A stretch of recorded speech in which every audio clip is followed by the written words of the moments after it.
राधे राधे दोस्तों, जय श्री कृष्णा। सूरजपुर गांव में दोपहर के 2 बज रहे थे। सूरज आग उगल रहा था, लेकिन गांव के नुक्कड़ पर बने एक पुराने नीम के पेड़ के नीचे का नजारा बिल्कुल अलग था। वहां ठंडी छांव में कालू और गोपाल नाम के 2 भाइयों का शाही दरबार सजा हुआ था। दोनों सगे भाई थे और किस्मत से एक ही गांव शिवपुर में उनका विवाह हो गया था। कालू एक खटिया पर पसरा था और पैरों की उंगलियों से मक्खियां उड़ा रहा था।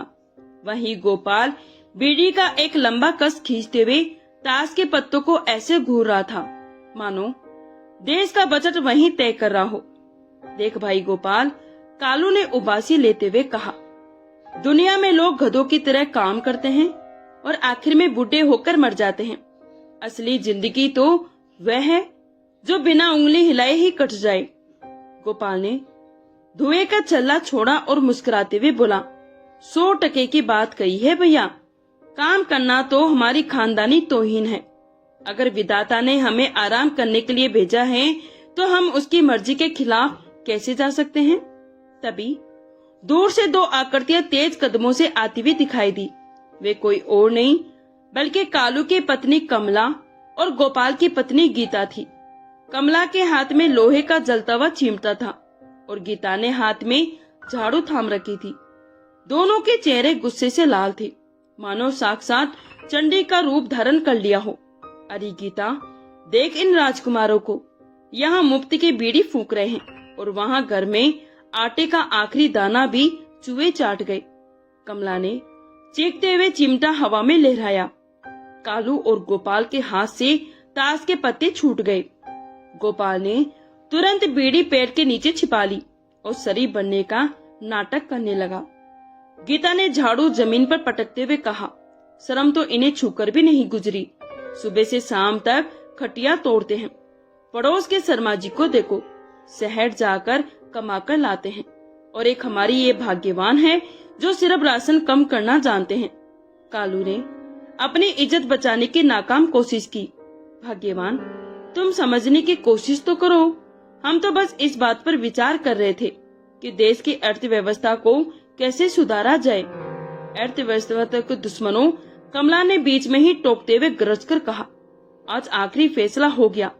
अगर शाम तक कुछ कमाकर नहीं लाए तो इस घर की चौखट में पैर भी मत रखना। आज से तुम दोनों का दाना पानी बंद। जाओ और भीख मांगो या फिर मजदूरी करो, पर यहाँ मुफ्त की रोटियां अब नहीं मिलेगी। दोनों पत्नियों ने मिलकर खटिया को ऐसा पलटा कि कालू और गोपाल सीधे धूल में जा गिरे। कमला और गीता पैर पटकती हुई वापस चली गई। पीछे छोड़ गई सन्नाटा और 2 भूखे निकम्मों को। धूल झाड़ते हुए कालू खड़ा हुआ। उसके चेहरे पर उदासी से ज्यादा इस बात की चिंता थी कि अब आराम कहाँ मिलेगा। गोपाल ने रोनी सुरत बनाते हुए कहा, भैया, ये तो सचमुच का खटिया छोड़ आंदोलन हो गया। अब क्या करें? काम तो हमसे होने से रहा। फावड़ा उठाने की सोचते ही मेरी रीढ़ की हड्डी में दर्द शुरू हो जाता है। फिर कालू ने अपने बुद्धि के घोड़े दौड़ाए। अचानक उसकी सूजी हुई आंखों में एक चमक आ गई। उसने गोपाल के कंधे पर हाथ रखा और कहने लगा, भाई गोपाल, जब अपनी पत्नियां लात मार दे तो दुनिया में एक ऐसी जगह है जहाँ दामाद को भगवान समझा जाता है। कहाँ भैया? गोपाल ने नासमझी से पूछा। शिवपुर, हमारे ससुराल। कालू ने सीना चौड़ा करते हुए कहा। दोनों भाई चलते चलते गांव के कोने में बने कबाड़ खाने में जा पहुँचे। वह कबाड़ के ढेर में कालू की नजर पीतल के पुराने गोल और चमचमाते डिब्बे पर जा पड़ी। वे डिब्बा किसी पुराने जमाने की तिजोरी जैसा भारी भरकम लग रहा था। कालू ने कबाड़ी का ध्यान भटकाकर उस डिब्बे को चुपके से अपनी फटी धोती के भीतर छिपा लिया। वहां से निकलकर दोनों नदी किनारे पहुँचे। कालू ने डिब्बे का ढक्कन खोला और उसमें नदी की सबसे बारीक, साफ और थोड़ी चमकीली रेत ठूस ठूस कर भर दी। फिर उसने डिब्बे को कसकर बंद कर दिया। गोपाल ने सिर खुजलाते हुए पूछा, भैया, इस रेत का क्या करोगे? ससुर जी को घर की पुताई के लिए दोगे क्या? कालू हंस पड़ा। मूर्ख, ये रेत नहीं। जब हम इसे ससुर जी के सामने खोलेंगे तो कहेंगे ये हिमालय के कंदराओं से गुप्त रूप से लाया गया जड़ी बूटियों का आयुर्वेदिक दिव्य चंप्रास है। इसे खाते ही 80 साल का बुढ़ा भी खूंखार पहलवान बन जाता है। ससुर जी वैसे भी पहलवानी की शौकीन है, देखते ही ढेर हो जाएंगे। वाह भैया, चंप्रास का जुगाड़ तो हो गया, पर मैं क्या लेकर चलूं? गोपाल ने कहा। दोनों अभी सोच ही रहे थे कि पास की झाड़ियों से एक अजीब सी आवाज आई। उन्होंने देखा एक आवारा अधमरा और आधा पागल मुर्गा, जिसकी एक आंख थोड़ी टेढ़ी थी, झाड़ी में फंसा हुआ था। वे गांव के दूसरे मुर्गों से मार खाकर वहां छिपा बैठा था। कालू की सातिर आंखों ने अपना अगला शिकार ढूंढ लिया। गोपाल, पकड़कर इस मुर्गे को लाओ। गोपाल ने अपनी फुर्ती दिखाई और मुर्गे को दबोच लिया। मुर्गे ने उसके हाथ पैर पर 2 चोंच मारी, लेकिन उसने उसे नहीं छोड़ा। पास ही एक बंजारों की टोली रुकी हुई थी, जहाँ से कालू ने होली का बचा हुआ सूखा लाल और नीला रंग चुरा लिया। दोनों भाइयों ने मिलकर उस सीधे साधे मुर्गे के पंखों पर लाल और नीला रंग से ऐसे पोत दिया जैसे वह किसी सुंदर ग्रह का प्राणी हो।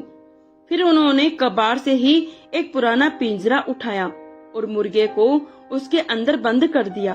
गोपाल ने अपने रंगीन मुर्गे को देखा और गर्व से बोला, भैया ये तो कमाल का लग रहा है, पर ससुर जी को इसके बारे में क्या बताएंगे? कालू ने पिंजरे पर हाथ रखकर किसी राजा के मंत्री की तरह घोषणा की, हम कहेंगे ये कोई मामूली मुर्गा नहीं है, ये अरब देश के सुल्तान के खास अस्तबल से चुराया गया खूंखार लड़ाकू बाज है, जो हवाओं में लड़ते हुए गिद्ध को भी नीचे गिरा देता है। इसकी कीमत अंतर्राष्ट्रीय बाजार में लाखों की है। मुर्गे ने पिंजरे के अंदर से अपनी टेढ़ी आंख से कालू को देखा। एक बार फिर कमजोरी से कुकड़ू कूक किया, मानो कह रहा हो, तुम दोनों मुझे से भी बड़े पागल हो। अब दोनों निकुम्मों के पास हिमालय का चंप्रास और अरब का खूंखार बाज दोनों तैयार थे। अपनी पीठ थपथपाते हुए मुफ्त की दावत के सपने देखते हुए दोनों भाई शिवपुर की तरफ चल पड़े। शिवपुर का रास्ता वैसे तो बहुत लंबा नहीं था, लेकिन जो पैर सिर्फ खटिया तोड़ने के आदी हो, उनके लिए 2 कोस चलना भी पहाड़ चढ़ने के बराबर था। दोपहर की तीखी धूप सिर पर आग बरसा रही थी। रास्ते की धूल उड़कर उनके पसीने से भीगे चेहरों पर चिपक रही थी। कालू के हाथ में पीतल का डिब्बा था, जिसमें उसने ठूस ठूस कर नदी की भारी रेत भर रखी थी। डिब्बे का वजन अब उसके कंधों की नसों को खींच रहा था। वहीं गोपाल के हाथ में वे कबाड़ वाला पिंजरा था, जिसके अंदर लाल नीले रंग से पुता हुआ आवारा मुर्गा गर्मी और प्यास से बेहाल होकर अजीब अजीब सी आवाजें निकाल रहा था। गोपाल ने हाँफते हुए एक पेड़ की छांव में कदम रखा और पिंजरे को जमीन पर पटकते हुए कवला, भैया मेरी तो कमर टूट गई, इस अरबी बाज को धोते धोते जान निकल गई। ये तो अभी भी मरियल सा लग रहा है, और कितना दूर है शिवपुर, मेरा तो गला सूख कर काटा हो गया। कालू ने डिब्बे को संभालकर एक पत्थर पर रखा और अपनी फटी धोती के पल्लू से पसीना पोंछते हुए घूरकर बोला, चुप कर कायर, मुफ्त की खीर पूड़ी और ससुर जी की मलाई मार के लस्सी याद कर। जब इंसान महान लक्ष्य की ओर बढ़ता है तो रास्ते के कंकड़ पत्थर नहीं देखता। चल मेरा डिब्बा उठा ले। गोपाल ने तुरंत हाथ पीछे खींच लिए। ना भैया, मेरा खूंखार बाज ही ठीक है, तुम्हारी हिमालय की जड़ी बूटियों को तुम ही संभालो। तभी पीछे से लकड़ियों के पहियों की चरमराहट सुनाई दी। दोनों ने मुड़कर देखा तो गांव का एक बुढ़ा किसान रामलाल अपनी पुरानी बैलगाड़ी लेकर शिवपुर की ओर तरफ जा रहा था। बैलगाड़ी में भूसे के बोरे लदे हुए थे। निकम्मों की आंखों में चमक आ गई। कालू बीच रास्ते में खड़ा होकर हाथ हिलाते हुए बोला, ओ रामलाल काका, जरा गाड़ी तो रोको। रामलाल ने अपने थके हुए बैल की रस्सी खींची और गाड़ी रोक दी। क्या बात है कालू गोपाल, इतनी धूप में कहाँ मरे जा रहे हो? कालू ने मुझों पर ताव देते हुए शाही अंदाज में कहा, अरे काका, हम कोई मामूली यात्री नहीं है, शिवपुर के नामी गिरामी पहलवान भैरव सिंह के दामाद है। सालों बाद ससुराल जा रहे हैं, वे भी राजशाही तोहफे लेकर। जरा अपनी इस गाड़ी में हमें भी बैठा लो। रामलाल ने उन्हें सिर से देकर पैर तक घुरा। फिर उनके तोहफों को देखा। गाड़ी में जगह नहीं है कालू, मेरा बैल बुढ़ा हो चुका है और तुम दोनों का वजन सह नहीं पाएगा। पैदल जाओ, शरीर का जंग भी उतर जाएगा। इतना कहकर रामलाल ने बैल को हाँकना चाहा, लेकिन मुफ्त की सवारी के सामने ये दोनों निकम्मे कहाँ मानने वाले थे। गोपाल ने तुरंत पिंजरा भूसे के बोरों पर उछाल दिया और खुद भी छलांग मारकर गाड़ी में लटक गया। कालू भी अपना पीतल का भारी डिब्बा लेकर दूसरी तरफ चढ़ गया। अरे अरे, उतरते हो कि नहीं, मेरा बैल बैठ जाएगा, रामलाल चिल्लाया। कालू ने एटनेते हुए कहा, चुपचाप हाँक ले काका, आज तेरा भाग्य खुल गया। चल शिवपुर का नाश्ता नाप। बैलगाड़ी भारी वजन और ऊबड़ खाबड़ रास्ते पर हिचकोले खाती हुई आगे बढ़ने लगी। हर हिचकोलों के साथ कालू का सिर भूसों के बोरों से टकरा रहा था, लेकिन मुफ्त की सवारी का आनंद उसके चेहरे पर साफ झलक रहा था। तभी बैलगाड़ी का एक बड़े गड्ढे में जा गिरी और जोरदार झटका लगा। इस झटके से पिंजरे में बंद उस मुर्गे का दिमाग खिसक गया। उसने अपने पंख फड़फड़ाए और एक लंबी कर्कश आवाज निकाली। रामलाल ने पीछे मुड़कर देखा। अरे ओ गोपाल, ये कैसा जीव अजीब तीतर पकड़ लाया है। इसकी आवाज तो फटे हुए ढोल जैसी है। गोपाल ने सीना तानते हुए पिंजरे पर हाथ रखा और कहा, ये कोई तीतर भीतर नहीं है काका, अरब देश का खुका लड़ाकू बाज है। इसे हमने बड़ी मुश्किल से काबू किया है। इसके बोलने का अंदाज विदेशी है, तो इसे नहीं पहचान पाएगा। रामलाल मुंह बनाते हुए बोला, विदेशी बाज? शकल से तो कसाई के मोहल्ले के भगोड़े मुर्गे जैसी लग रही है। रास्ते में शिवपुर से ठीक पहले एक बड़ा सा जोहड़ पड़ता था। बारिश का पानी और गांव की नालियों का पानी मिलकर उसे एक दलदल बना चुके थे। बैलगाड़ी ठीक उसी दलदली रास्ते के किनारे से गुजर रही थी। अचानक पिंजरे में बंद मुर्गे को न जाने क्या सूझी। उसने एक बार फिर पूरे जोर से चीख मारी और फड़फड़ाते हुए पिंजरे के तारों से अपना सिर बाहर निकाल लिया। मुर्गे की लाल नीली शक्ल और उसके डरावनी आवाज सीधे गाड़ी खींच रहे बैल की आंखों के सामने आ गई। बैल, जो पहले ही इन दोनों निकम्मों की वजह से परेशान था, अब अरबी बाज को देखकर बुरी तरह बिदक गया। उसने जोर से हुकार भरी और सामने की बजाय तिरछी दिशा में दौड़ लगा दी। अरे अरे, ये क्या कर रहा है बुरे? रामलाल चिल्लाया और उसने बैल की रस्सी खींची, लेकिन तब तक देर हो चुकी थी। बैलगाड़ी का एक पहिया जोहड़ के किनारे की चिकनी मिट्टी से फिसल गई। गाड़ी एक तरफ पूरी तरह तिरछी हो गई। भैया बचाओ, गोपाल चिल्लाया। इससे पहले कि कालू कुछ समझ पाता, गुरुत्वाकर्षण ने अपना काम कर दिया। छपाक एक जोरदार आवाज के साथ कालू और गोपाल, हिमालय का गुप्त चमकबाज और अरब का खुकार बाज, सबके सब सीधे उस काले बदबूदार कीचड़ वाले जोहड़ में जा गिरे। रामलाल ने किसी तरह अपनी गाड़ी सीधी की और बिना पीछे मुड़े बैल को दौड़ाता हुआ वहाँ से भाग निकला। मरो यहीं इसी कीचड़ में, मेरे बैल की जान निकाल दी। वह दूर तक गालियां बकता हुआ निकल गया। जोहड़ के अंदर का नजारा देखने लायक था। गोपाल का सिर कीचड़ में धंसा हुआ था, उसकी टांग हवा में पैर मार रही थी। कालू ने जैसे तैसे अपना मुंह कीचड़ से बाहर निकाला और थू थू करते हुए चिल्लाया, ओ गोपाल के बच्चे, कहाँ मर गया? गोपाल बाहर निकला और अपनी आंखें मलने लगा। दोनों के कपड़े काले कीचड़ से सन चुके थे। उनमें से ऐसी भयंकर बदबू आ रही थी कि मक्खियां भी रास्ता बदल ले। कालू ने अपना पीतल का डिब्बा कीचड़ में से खोजकर निकाला, जो अब अपनी चमक खोकर काले पत्थर जैसा लग रहा था। गोपाल ने पिंजरा उठाया। अंदर बैठा मुर्गा, जिस पर उन्होंने बड़ी मेहनत से लाल नीला रंग किया था, अब पूरी कीचड़ में लिपटकर फिर से असली आवारा मुर्गा लग रहा था। भैया, ये तो सारा खेल बिगड़ गया। भैरव सिंह हमें इस हालत में देखेंगे तो दावत की जगह लाठियों से स्वागत करेंगे। गोपाल रुआसा होकर बोला। लेकिन कालू के सातिर खोपड़ी ने यहाँ भी एक नया दांव सोच लिया। लेकिन कालू की सातिर खोपड़ी ने यहाँ भी एक दांव सोच लिया। उसने कीचड़ से सने अपने चेहरे पर एक विजयी मुस्कान लाते हुए कहा, अरे रो मत मूर्ख, ये कीचड़ नहीं, हमारी शौर्य का सबूत है। बैरस उनको कहेंगे कि शिवपुर के जंगल में हम पर खुखार डाकुओं ने हमला कर दिया था। हम अपनी जान की परवाह किए बिना कीचड़ और दलदल में लड़ते हुए ये बेशकीमती तोहफे बचाकर लाए हैं। ये सुनकर तो ससुर जी हमारी आरती उतारेंगे। गोपाल की आंखों में फिर से चमक आ गई। वाह भैया, तुम्हारी बुद्धि को तो 21 तोपों की संभालनी सलामी देनी चाहिए। दोनों निकम्मों ने खुद को पानी से थोड़ा धोया, लेकिन कपड़े और चेहरे पर कीचड़ के धब्बे जानपुर कर छोड़ दिए ताकि वे सच्चे योद्धा लगे।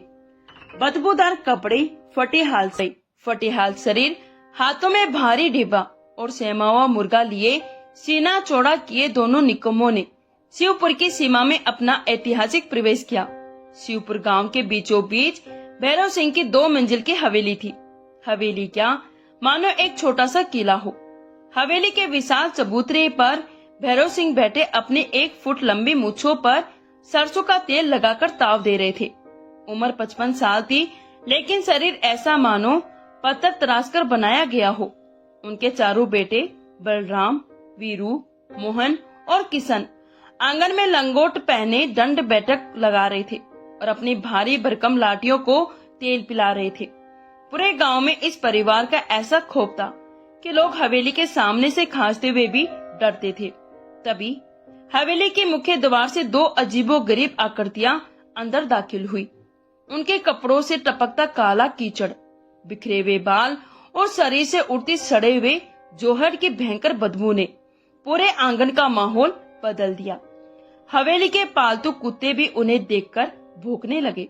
भैरव सिंह ने अपनी मुच्छों से हाथ हटाया और अपने लाल लाल आंखों से उन दोनों भिखारियों जैसी शक्ल वाले लोगों को घूरने लगे। जब उन्होंने ध्यान से देखा तो उनका खून खोल उठा। वे कोई और नहीं बल्कि उनके निकम्मे दामाद कालू और गोपाल थे।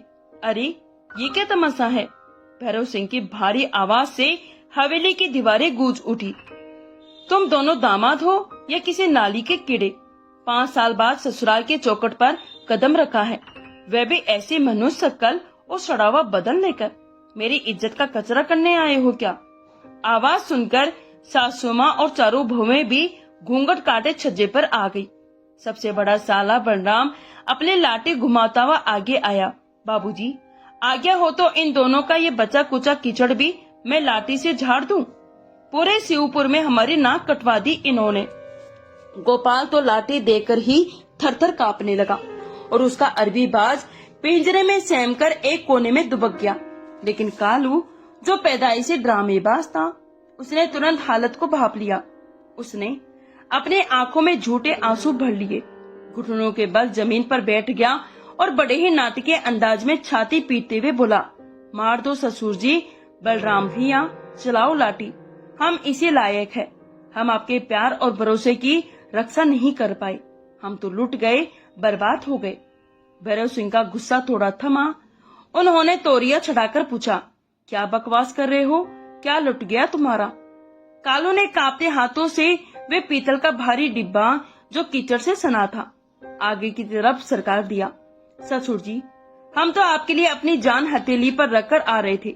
ये देखिए, ये कोई मामूली डिब्बा नहीं है। इसमें हिमालय के कंदराओं से गुप्त रूप से लाया गया जड़ी बूटियों का दिव्य चंप्रास है। एक महात्मा ने बताया था, इसे खाते ही इंसान में साक्षात 10 हाथियों जितनी ताकत आ जाती है। हम इसे आपके लिए ला रहे थे। कालू ने एक लंबी सांस ली और अपना नाटक जारी रखा। लेकिन जोहर के पास 20 खुखार डाकुओं ने हम पर हमला कर दिया, जो ये दिव्य चंप्रास लूटना चाहते थे। पर हम भी तो आपके दामाद हैं। हमने अपनी जान की बाजी लगा दी। कीचड़ में उनके साथ खूब लड़ाई हुई। हमने उनके दांत तोड़ दिए, लेकिन अपना ये तोहफा उनके हाथ नहीं लगने दिया।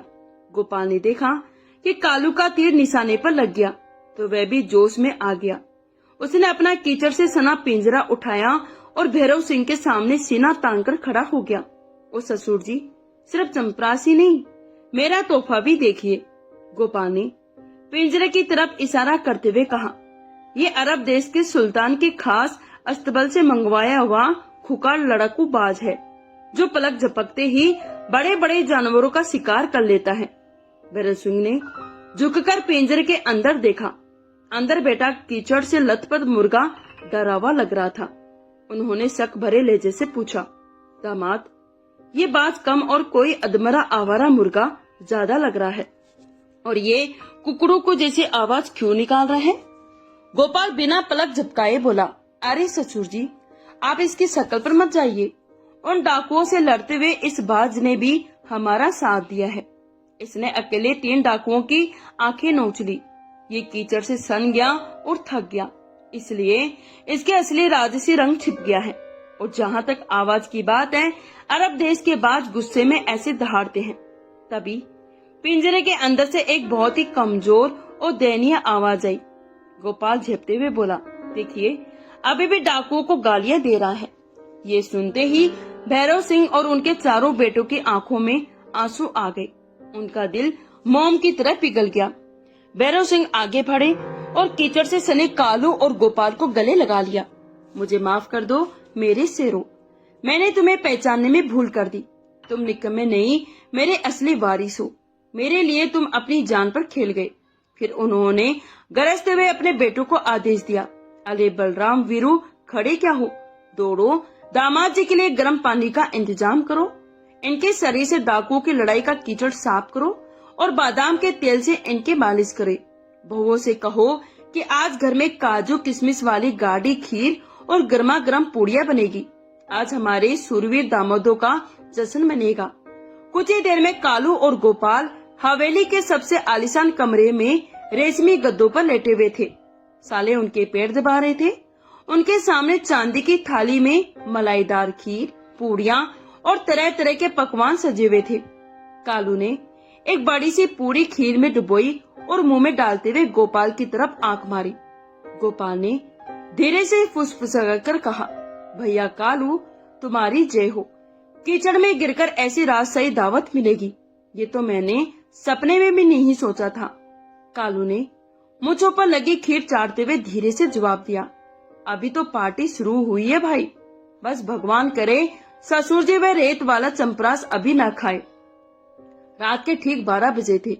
शिवपुर की उस विशाल हवेली के चारों तरफ गहरा सन्नाटा पसरा था, जिसे केवल अतिथि कक्ष से आ रही 2 अजीब आवाजों ने तोड़ रखा था। एक खराटे इंजन की तरह बज रहा था और दूसरा किसी फटे हुए भोपू की तरह। ये कालू और गोपाल थे, जो 56 भोग खाकर मालिश करवाकर ऐसे घोड़े बेचकर सो रहे थे मानो उन्हें दुनिया की कोई फिक्र ना हो। लेकिन दूसरी तरफ भैरव सिंह के विशाल कक्ष में शांति नहीं थी।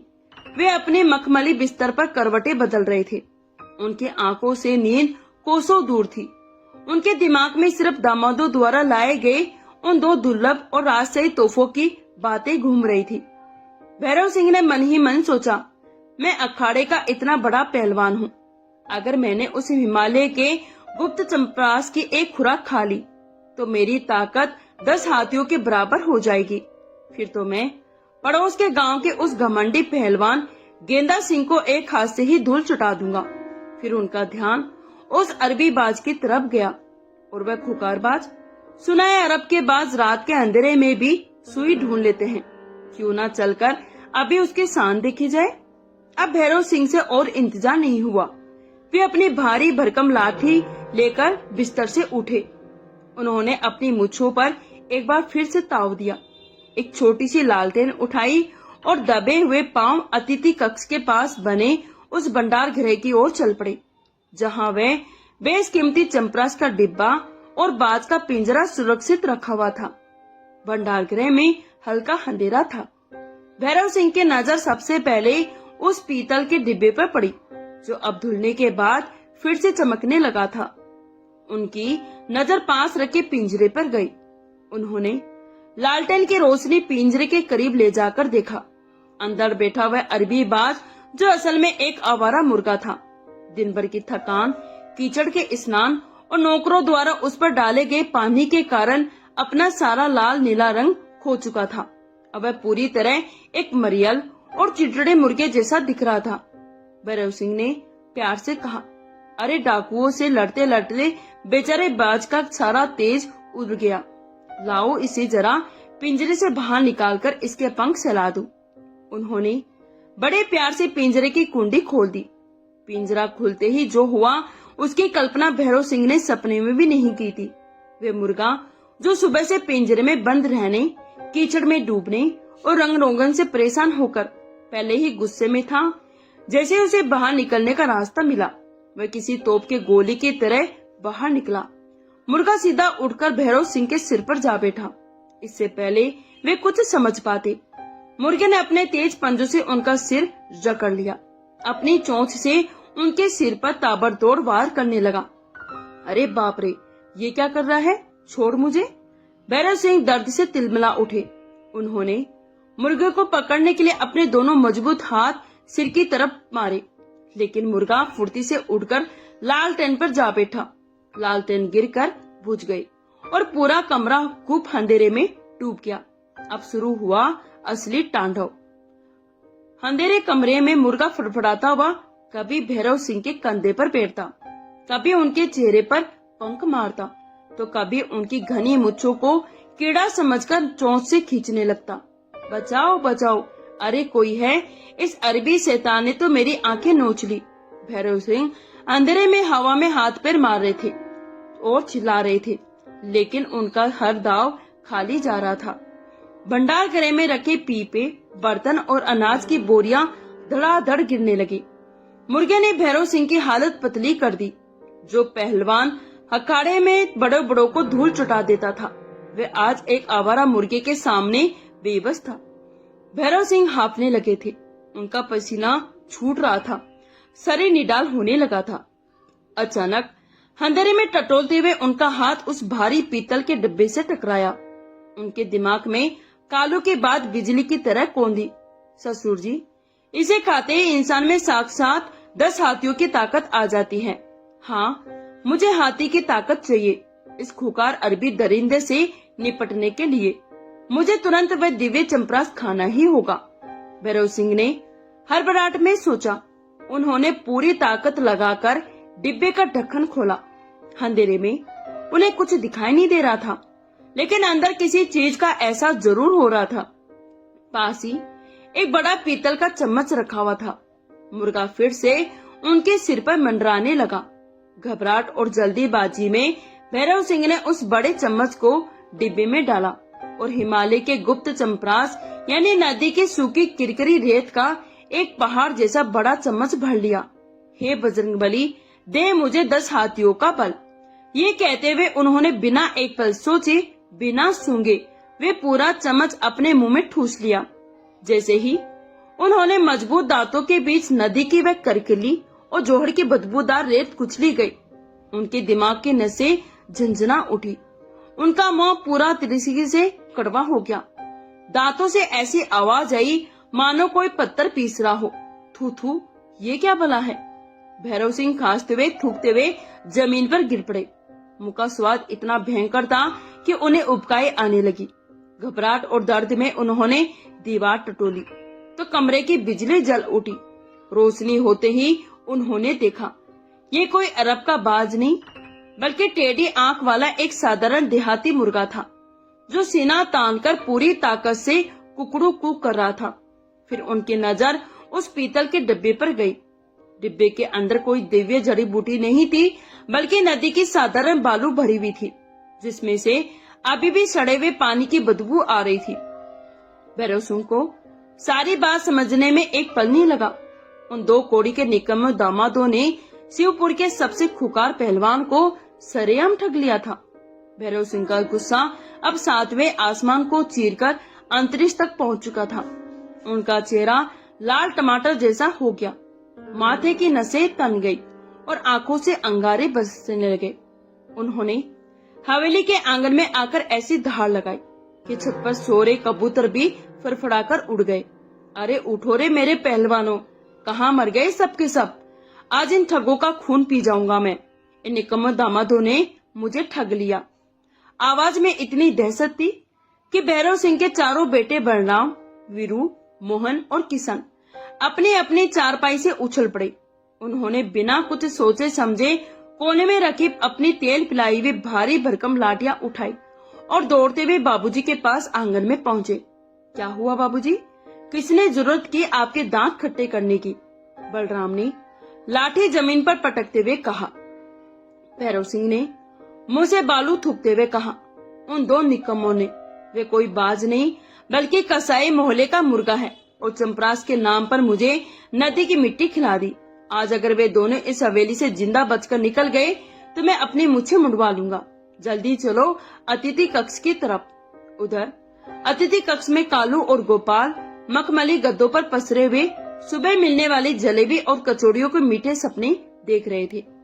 गोपाल नींद में बड़बड़ा रहा था, भैया ससुर जी कितने भोले हैं। तभी धड़ाम, भारी लकड़ी का दरवाजा एक जोरदार आवाज के साथ खुला। दोनों भाइयों की नींद झटके से टूट गई। उन्होंने आंखें मलकर देखा तो सामने का दृश्य किसी डरावनी फिल्म से कम नहीं था। दरवाजे पर भैरव सिंह खड़े थे, जिनके मुंह और होठों पर बालू चिपकी हुई थी। उनके पीछे बलराम, वीरू, मोहन और किशन अपनी लंबी लंबी लाठियां लिए यमराज के दूतों की तरह खड़े थे। क्या हुआ ससुर जी, इतनी रात को? चंपरास ने असर दिखाना शुरू कर दिया क्या? कालू ने घबराहट छिपाते हुए अपनी आखिरी झूठी चाल चलने की कोशिश की। हाँ, असर तो अब दिखेगा। भैरव सिंह ने वह पीतल का डिब्बा कालू के मुंह पर दे मारा, जिससे कमरे में चारों तरफ रेत ही रेत बिखर गई। अरबी बाज लाएगा तू, हिमालय की जड़ी बूटी लाएगा। आज मैं तुम्हारी ऐसी कुटाई करूंगा कि तुम्हारी पुश्ते भी शिवपुर का नाम सुनकर कांपेगी। मारो इन लोगों को, भैरव सिंह गरजकर बोले। गोपाल ने देखा कि बलराम अपनी लाठी हवा में घुमा रहा है। अब कोई झूठ काम नहीं आने वाला था। मौत सामने नाच रही थी। भैया भागो, गोपाल चिल्लाया। दोनों निकम्मों ने अपनी जिंदगी में कभी इतनी फुर्ती नहीं दिखाई थी जितनी उस पल दिखाई। उन्होंने अपने जूतों की तरफ देखा तक नहीं। जिस खिड़की से ठंडी हवा आ रही थी, दोनों ने बिना सोचे समझे उसी खिड़की से हवेली के पिछवाड़े की तरफ छलांग लगा दी। पकड़ो, जाने मत देना। पीछे से चारों भाइयों की आवाज गूंज रही थी। कालू और गोपाल हवेली के पीछे उगी कटीली झाड़ियों में जा गिरे, लेकिन लाठी के दर्द ने उन्हें दर्द का एहसास भी नहीं होने दिया। दोनों उठे और ऐसे भागे कि पीछे मुड़कर भी नहीं देखा। अंधेरी रात, सुनसान रास्ते और पैरों में चुभते कांटे, लेकिन निकम्मों की दौड़ किसी घोड़े से कम नहीं थी। शिवपुर की सीमा तक चारों भाई गालियां बकते हुए उनके पीछे दौड़े। जब वे लोग थककर वापस लौट गए, तब भी कालू और गोपाल की दौड़ नहीं रुकी। वे हांफते, गिरते पड़ते, रोते गिड़गिड़ाते सीधे अपने गांव सूरजपुर पहुंचकर ही रुके। अगली सुबह जब सूरज की किरणें सूरजपुर पर पड़ी तो कमला और गीता घर के आंगन में आई। उन्होंने देखा कालू और गोपाल जमीन पर पड़े हुए हैं। उनके कपड़े तार तार थे, पैरों से खून रिस रहा था और चेहरे पर खौफ साफ दिखाई दे रहा था। लो आ गए दावत उड़ाकर, कमला ने ताना मारते हुए चिमटा उठाया। अब कौन सा बहाना है? लेकिन आज कालू और गोपाल ने कोई जवाब नहीं दिया। वे चुपचाप उठे। शरीर के हर जोड़ में दर्द था। बिना कुछ बोले कालू ने कोने में रखा फावड़ा उठा लिया और गोपाल ने कुदाल। कहाँ जा रहे हो मुंह लटकाए? गीता ने हैरानी से पूछा। गोपाल ने गहरी सांस लेते हुए कहा, खेत में मजदूरी करने। कालू ने फावड़ा कंधे पर रखते हुए धीमी आवाज में कहा, आज समझ में आ गया कि मुफ्त की दावत और झूठ का रास्ता हमेशा कुटाई की तरफ ही जाता है। इज्जत से मिट्टी खोदकर खाना 1000 गुना बेहतर है। कमला और गीता हैरानी से उन दोनों को खेत की तरफ जाते हुए देखती रह गई। और इस तरह एक झूठे चंपरास और एक रंगे हुए मुर्गे ने शिवपुर के खौफ की मदद से दो पक्के निकम्मों को हमेशा के लिए मेहनती बना दिया। तो दोस्तों, आज की ये कहानी यहीं समाप्त होती है। आपको कहानी कैसी लगी प्लीज कमेंट करके जरूर बताएं। राधे राधे, जय श्री कृष्णा।